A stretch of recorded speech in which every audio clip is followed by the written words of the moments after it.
Video games.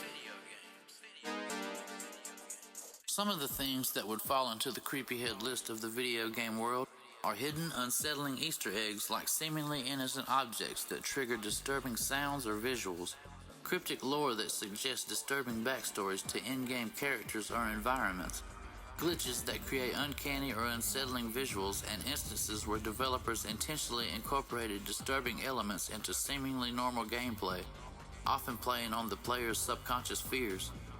Some examples are the baby doll in Half-Life 2, where picking up a baby doll in an abandoned area in the game triggers the sound of children playing. Even though there are no children present in the game world, it creates a sense of unease. The dead body in GTA 5, where players can discover a body at the bottom of the ocean tied to a rock with a bag over its head, hinting at a disturbing backstory. The painting blood in Gears of War Judgment, where shooting paintings in a library causes blood to run down their faces, revealing a demonic skeleton when all paintings are shot.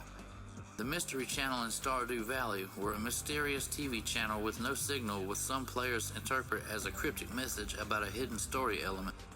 The creepy ghost face in Sims 2, when a Sim starved to death, their face can become distorted and unsettling even if the player isn't expecting it. The unidentified figure in Silent Hill, where certain areas in the game features mysterious figures that appear and disappear quickly, leaving players wondering their identity and purpose. Medieval times. Bloodletting was a common medical practice in Middle Ages, which was meant to let bad blood out of the body. Medieval Europeans were so into it they had texts advising which saint's day were best for bloodletting and charts showing which parts of the body were best to bleed according to the zodiac. Among the many diseases people had to fear in the Middle Age was the King's Evil, a form of tuberculosis that caused black lesions all over the neck, which would rupture and leave open sores. The only cure was a touch from a king or a queen. King Henry IV alone touched 1,500 people suffering from the disease, though it's not clear on how many he cured. You wouldn't want the death penalty back then. If you were sentenced to death in medieval Europe, you'd probably hope for something quick like a beheading. Certain execution styles were designed to make death as long and as painful as possible. Drawing and quartering, for example, required the victim to be dragged behind a horse, hanged until almost but not quite dead, disemboweled while still alive, and then pulled out and cut into 4 pieces. The pear of anguish was a handheld metal torture device shaped like a pear that was used to stretch, crush, and impale victims. There was animal court, where animals were put on trial for breaking the law, including livestock and insects. Gargoyles were placed on churches to drive away evil spirits. Famine was a regular problem as people would eat anything to survive, including rats, insects, and moldy rye. Moldy rye could cause hallucinations and seizures. Chocolate. Chocolate fanatics may want to skip this part. The FDA allows up to 60 insect fragments per 100 grams of chocolate. Cacao beans are often infested with cockroaches in their droppings. Dark chocolates can contain higher levels of heavy metals than milk chocolate. A 2023 Consumer Report article found that many brands contain higher levels of lead and cadmium than were acceptable. In 2021, a class action lawsuit was filed against several companies, including a few major brands, alleging that they aided and abetted the enslavement of children on cocoa plantations in Ivory Coast. Chocolate was an important part of Aztec human sacrifices. The Aztecs believed that chocolate was a gift from their god, Quetzalcoatl. The cacao tree produces flowers directly on its trunk and branches rather than on new shoots. The Maya, Toltec, and Aztec peoples widely cultivated the cacao tree more than 3,000 years ago. The cacao tree's Latin name, Theobroma cacao, means food of the gods. Chocolate originated in Mesoamerica, and it was first consumed as a strong, bitter drink. Europeans thought it was a drink for pigs until they added sugar. In ancient Mesoamerican cultures like the Maya and Aztec, cocoa beans were used as currency, meaning people literally paid with chocolate, and were considered more valuable than gold dust, sometimes even used as a form of taxes or goods. Human sacrifice victims were given chocolate to elevate their spirits before rituals. Mandela effect.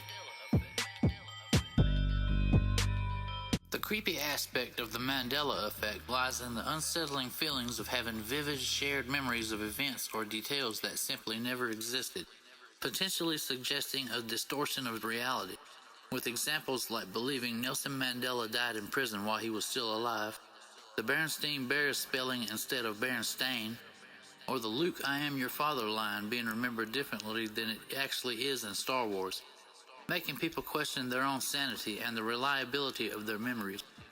Many people remember the logo of Fruit of the Loom to have a cornucopia of fruit, but it's actually just a collection of various fruits, with some speculating the confusion arose from the leaf design in older versions. Another is a widespread belief is that Ed McMahon was a spokesperson for Publishers Clearinghouse, handing out large checks, but he was actually associated with American Family Publishers. Humphrey Bogart is often misremembered for saying the line, "Play it again, Sam," in Casablanca, but it was actually a line out of The Maltese Falcon. The Mandela effect is unsettling because it happens to large groups of people, making individuals doubt their own perception of reality or collective misremembering. Some people believe the Mandela effect could be caused by parallel universe bleeding into our reality, time travel, or other supernatural phenomena, adding to the eerie feeling. The sheer fact that so many people can share a false memory can lead to personal anxiety, questioning one's mental state. Mirrors. Mirrors are creepy because of long-standing superstitions that they can trap souls, reflect the future, or act as portals to other dimensions, with beliefs like breaking a mirror bringing bad luck stemming from the idea that it damages your reflected soul. Ancient cultures like the Romans believed mirrors could capture a person's soul, leading to the superstition that breaking a mirror brings 7 years of bad luck, as it takes 7 years for the soul to regenerate. Mirrors were often used for fortune-telling, with people believing that they could glimpse into the future events or potential spouses by looking into a reflective surface. In folklore, vampires are often said to have no reflection in a mirror because they have no soul. Bloody Mary was a popular ritual involving chanting Bloody Mary in a mirror to supposedly summon a ghostly apparition, adding to the fear associated with looking in a mirror. Many cultures practice covering mirrors in a home after someone died to prevent their spirit from getting trapped in the reflection. A distorted reflection in a mirror could be interpreted as a sign of a corrupted soul. The psychological impact of seeing your own reflection can sometimes be unsettling, particularly when scrutinizing your appearance, leading to the feelings of self-consciousness and anxiety. Through mirrors, we can perceive the visible aspects of our own face and body as others see them, and acquire an externalized perspective on ourselves.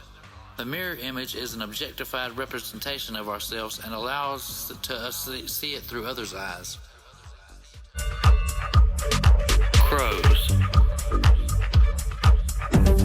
Crows have long been associated with death, spirits, and witchcraft. In European folklores and legends, crows are intelligent birds that can recognize human faces and hold grudges. They can also pass on their grudges to their offspring. Crows hold funerals. They gather around dead crows to communicate with each other and determine if the area is safe. New Caledonian crows are especially advanced tool users, using sticks to fish insects out of crevices. In the Middle Ages, crows were often seen as a harbinger of death. In popular traditions, the cry of a crow near a house or a church is considered a sign of impending death. Crows are often seen eating the carcasses of a dead animal, which has led to them being associated with spirits. In witchcraft, many believe that witches kept crows as familiars. Crows will often stalk and follow their victims back to their nests or food stashes. They steal their food from other animals. Many crows use gravity and the ground by dropping snails and hard-shelled nuts from the air while flying. This is done by other birds too, but the crows take it up a notch. Like the crows in Japan, for instance, will place walnuts on roads so cars will crush the shell, wait for the traffic light to change, and then safely collect the open nuts. Research has shown that crows can solve puzzles at the same level of children between the ages of 5 and 7. Crows mate for life, although they are considered socially monogamous but genetically promiscuous. Thanks for watching. Go like and subscribe. Everyone stay creepy until next time. of Rack's nation watched the goblin from afar. All it does is poop and pretend to drive cars. Creepyhead Mindfuct, Creepyhead Mindfuct, it's a place to be. But yeah,